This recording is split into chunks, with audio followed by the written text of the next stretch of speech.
Imagine que você está agora em um culto na sua igreja, e a presença de Deus é tão real que em um certo momento ela chega a se tornar palpável no ambiente tomando a congregação. De repente, a glória do Senhor enche o pregador, e para a surpresa de todos, ele começa a flutuar no ar em cima do altar. Como você reagiria ao se deparar com uma cena dessas? É o que você verá no vídeo de hoje. Mas antes, não se esqueça de já deixar o seu like para nos apoiar, compartilhar o vídeo e se inscreve no nosso canal ativando as notificações. E faça parte da nossa grande família de adoradores. Que Deus vos abençoe. David Walker, mais conhecido como o Pequeno David Milagre, ou o Menino Pregador, foi um fenômeno em sua época, se tornando um dos mais conhecidos evangelistas infantis pentecostais dos anos de 1940 e 1950. Por onde ele passava levando o evangelho, templos lotavam e milagres extraordinários aconteciam. Mas a história do pequeno David também é repleta de milagres, começando pelo dia em que David foi curado de uma infecção em seus olhos aos 6 anos de idade. Segundo a medicina, David ficaria totalmente cego, mas Deus lhe curou após o menino realizar uma campanha de jejum e oração em sua casa. E quando o jovem tinha 16 anos de idade, Deus o ressuscitou após sofrer um grave acidente.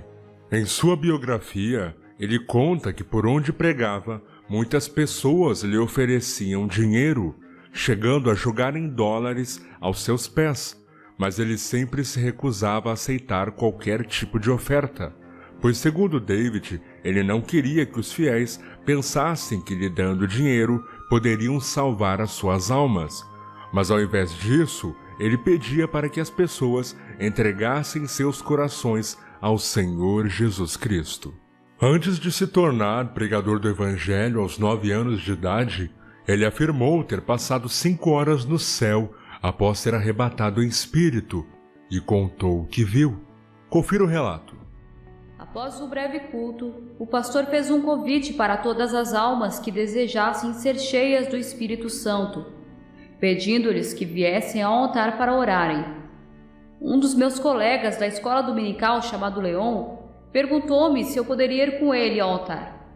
Fui lá, esperando estar cerca de 5 minutos, mas acabou sendo 5 horas no céu. Quando nos ajoelhamos no altar, coloquei meu braço em volta de Leon e começamos a orar juntos. Após alguns minutos de oração, fiquei surpreso ao ver vindo do céu em minha direção um grupo de anjos. Os anjos que vieram em minha direção estavam vestidos com longas túnicas brancas. Eles não tinham asas, como muitas pessoas supõem, mas eles apareceram em corpos celestes, vestidos com belas vestes brancas. 2 dos anjos seguraram meu corpo e o colocaram gentilmente no chão. Quando meu corpo caiu para trás, minha mão estendida segurou a perna da calça de Leon. Meu espírito foi levado pelos anjos da terra aos céus. Ao deixar a terra abaixo, olhei e vi meu corpo estendido no chão da igreja.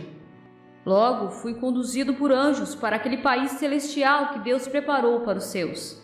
Muitas pessoas pensam no céu apenas como uma cidade, mas o céu é muito mais que uma cidade.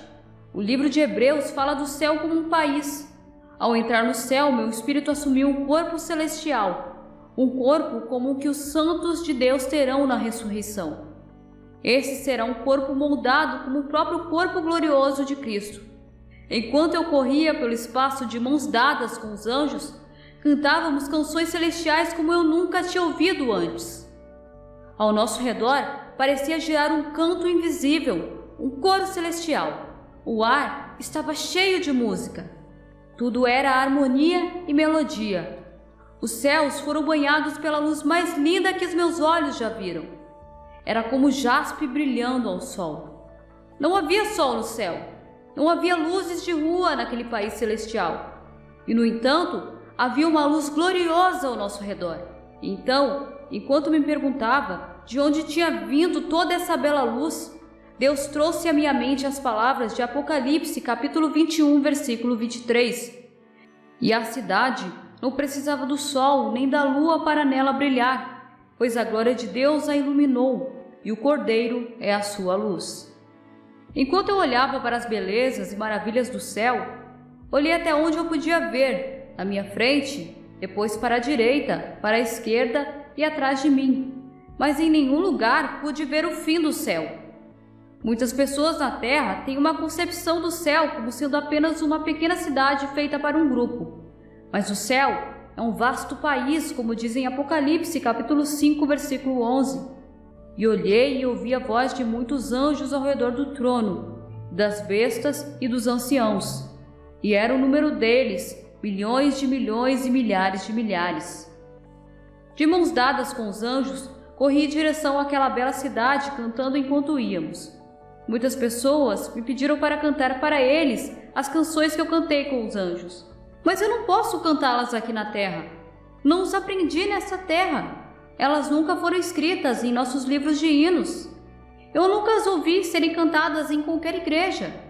Elas eram as canções do céu. Você pode me perguntar, como as aprendeu? Eu não precisava aprender. Apenas as conhecia. E quando os anjos cantaram, juntei-me a eles. Seria tão difícil cantar na terra as canções que cantamos no céu, como descrever com língua humana as belezas e glórias que vi no céu. Muitas pessoas me perguntam, como você se sentiu quando estava lá? Vou explicar o tipo de alegria que eu tive em apenas uma palavra: indescritível. Se você me pedir para me contar sobre o sentimento de amor que inundou meu coração naquele momento, em poucas palavras eu posso dizer: foi o amor que ultrapassa todo o conhecimento.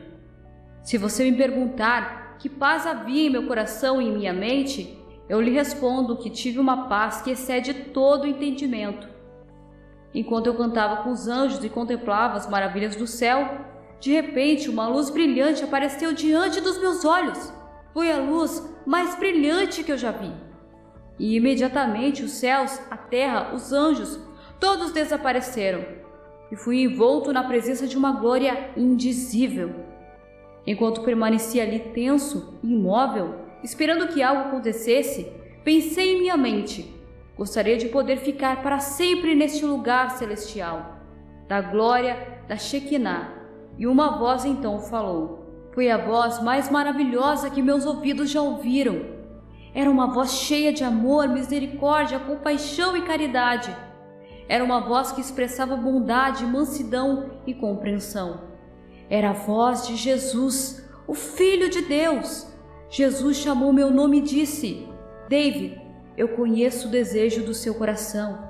Sei que você gostaria de permanecer para todo sempre no céu, mas tem uma obra para você fazer. Você deve retornar à terra e ser um trabalhador na minha vinha. Vou torná-lo um pregador do meu evangelho. Você pode imaginar como eu fiquei emocionado ao ouvir o Senhor dizer que faria de mim um pregador. Testemunhou David Walker após ser arrebatado ao céu. Mas o raro episódio sobrenatural em que David Walker flutuou na igreja ocorreu em 1943, enquanto David pregava em um culto pentecostal realizado na tenda de Louisiana, nos Estados Unidos. A presença de Deus tomou um ambiente, se tornando palpável em toda a igreja, e o menino começou a flutuar em cima do altar, como se estivesse sendo arrebatado, deixando a todos que assistiam à cena impressionados com o que estavam vendo. O fato foi tão incrível que na época um fotógrafo chegou a registrar o raríssimo momento. O fenômeno sobrenatural já havia acontecido há muitos anos atrás, durante o século XX, em um culto realizado na Assembleia de Deus, em Belém do Pará. Enquanto Gunnar Wingren, um dos fundadores da igreja, orava por um homem, a presença do Senhor era tão forte no local que o rapaz começou a flutuar. O fato foi testificado no livro Diário de um Pioneiro, do próprio Wingren, publicado pela editora CPAD. Sabe o que está escrito na página 75 para frente? Gunnar Wingren dizendo: eu estava num culto em Belém do Pará, e a glória de Deus era tão grande, que eu olhei um homem e o Espírito Santo me levou a orar por ele. Gunnar Wingren diz: quando eu estendi a mão para ele, o homem flutuou no ar. Você viu como é que o glória a Deus diminuiu? Teve gente que se apavorou. E só para te deixar mais apavorado, eu vou repetir. Gunnar Wingre disse: eu estendi a mão e o homem levitou, flutuou no ar. Vai dizer o quê? O próprio Wingre se assustou. Ele disse que ele retirou a mão e o homem voltou para o banco. E ele disse que quando ele olhou, ele falou: vou tentar de novo. Quando ele estendeu a mão, o homem levitou no ar de novo. A igreja inteira assistiu. Anos depois, outros pastores tentaram repetir o feito do menino pregador, sem muito sucesso, já que muitos não passavam de truques dos mesmos. Atualmente, David Walker completou mais de 76 anos de ministério e em sua entrevista mais recente, ao lado de sua esposa Kate, para o portal da Assembleia de Deus nos Estados Unidos, ele falou sobre a importância de buscarmos a presença de Deus e sermos cheios do Espírito Santo. In the Bible, the Jews on the day of Pentecost, the Gentiles in Acts 10 with the household of Cornelius. They received the Holy Ghost, for they heard them speak with tongues and magnify God. And this promise is for you and for your children and to them that are afar off, even to as many as the Lord our God shall call. Hallelujah. Então, adoradores, que nós possamos voltar ao primeiro amor, como a igreja primitiva, e como disse David Walker, que venhamos ser cheios do Espírito Santo, para também vivenciarmos experiências sobrenaturais na presença de Deus, como aconteceu com ele até a vinda do Senhor Jesus Cristo.